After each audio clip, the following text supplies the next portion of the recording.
காராமணின்னு சொல்கிற இந்த நாட்டு தட்டைப்பயிரும் முழு கருப்பு உளுந்தும் வருஷம் பார்த்திங்கன்னா அப்பாவும் அம்மாவும் ஒரு 4-5 வயலில் வந்துட்டு விடாமல் விதைச்சிட்டு வர்றாங்க.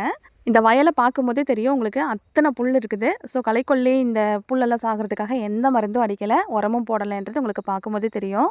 இந்த தட்டைப்பயிரும் உளுந்தும் பார்த்திங்கன்னா ஒரே முட்டா காய்ச்சி அப்படியே ஒரே முட்டா அறுவடை பண்ணுற மாதிரி இருக்காது. இதில் பார்த்திங்கன்னா ஒரு 4-5 காய் இன்றைக்கி காய்க்கும், ஒரு 4-5 காய் பார்த்திங்கன்னா அடுத்த ஒரு 4 நாள் கழித்து காய்க்கும். முத்துறது பார்த்திங்கன்னா அந்த 4-5 நாள் கேப்பில் தான் முத்தும். அதனால் அறுவடை பண்ணும்போது பார்த்திங்கன்னா ஒரு 4 நாள் விட்டு 4 நாள் விட்டு ஒரு 2-3 டைம் வந்து அறுவடை பண்ணி எடுக்கிற மாதிரி இருக்கும். இந்த அறுவடை பண்ணுறதெல்லாம் பார்த்திங்கன்னா அப்பா அம்மா தம்பி 3 பேருமே காலையில் கொஞ்சம் நேரம் சாயந்தரம் கொஞ்சம் நேரம்னு சொல்லிட்டு அறுவடை பண்ணி முடிச்சிருவாங்க. அறுவடை பண்ண அந்த காயெல்லாம் அப்படியே கொஞ்சம் நேரம் வெயிலில் காய வச்சுட்டா நல்லா மொறுன்னு காஞ்சிரும். அதை வந்து ஒரு மரக்கட்டை எடுத்து தட்டும்போது பார்த்திங்கன்னா அந்த மேலே இருக்கிற தோலெல்லாம் அப்படியே உதிர்ந்து வந்துடும். அந்த பயிரோடு சேர்த்து கொஞ்சம் தோலெல்லாம் மட்டும் தூசியெல்லாம் கிடக்கும்.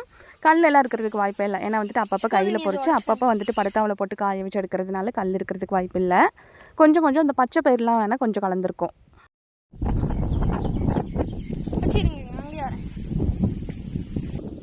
அந்த குட்டி தோல் தூசி எல்லாம் பார்த்திங்கன்னா அப்படியே காற்றுல தூற்றி விட்டுருவாங்க, இல்லைனா முறத்தை வச்சு அப்படியே புடச்சி சுத்தம் பண்ணி எடுத்துருவாங்க. பார்த்திங்கன்னா பருப்பு வந்துட்டு அந்த பயிர் சுத்தமாக இருக்கும். ஃபஸ்ட் அறுவடையில் பார்த்திங்கன்னா தட்டைப்பயிறு ஒரு 12 கிலோ ஆகிருக்குது.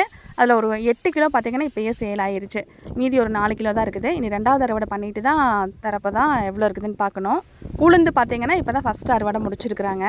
கடையில் வாங்குகிற தட்டைப்பயிருக்கும் இப்படி இயற்கையாக விளைய வச்சு எடுக்கிற தட்டைப்பயிருக்கும் பார்த்திங்கன்னா டேஸ்ட்டில் அவ்வளோ வித்தியாசம் இருக்குது.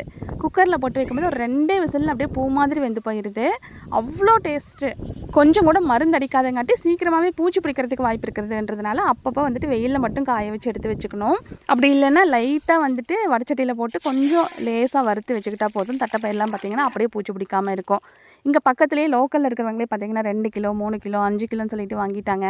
அது போக எங்கள் வீட்டுக்கும் அம்மா வீட்டுக்கும் பார்த்திங்கன்னா இந்த வருஷம் ஃபுல்லாக தாட்டுறதுக்காக தட்டைப்பயிரும் உளுந்தும் வந்துட்டு நாங்களும் ஒரு 7-8 கிலோ எடுத்து வச்சுப்போம். ஏன்னா நம்ம காட்டில் வந்துட்டு எந்த மருந்தும் அடிக்காமல் இயற்கையாக விளைய வச்சு அதை விலைக்கு கொடுத்துட்டு நம்ம திருப்பி காசு கொடுத்து வாங்கிட்டு இருக்கிற மாதிரி இருக்கக்கூடாதுன்ட்டு எங்களுக்கு தேவைப்படுற அளவுக்கு ஒரு வருஷத்துக்கு தேவையான அளவுக்கு எடுத்து வச்சுட்டு மீதி இருக்கிறத மட்டும்தான் சேல் பண்ணுவோம்.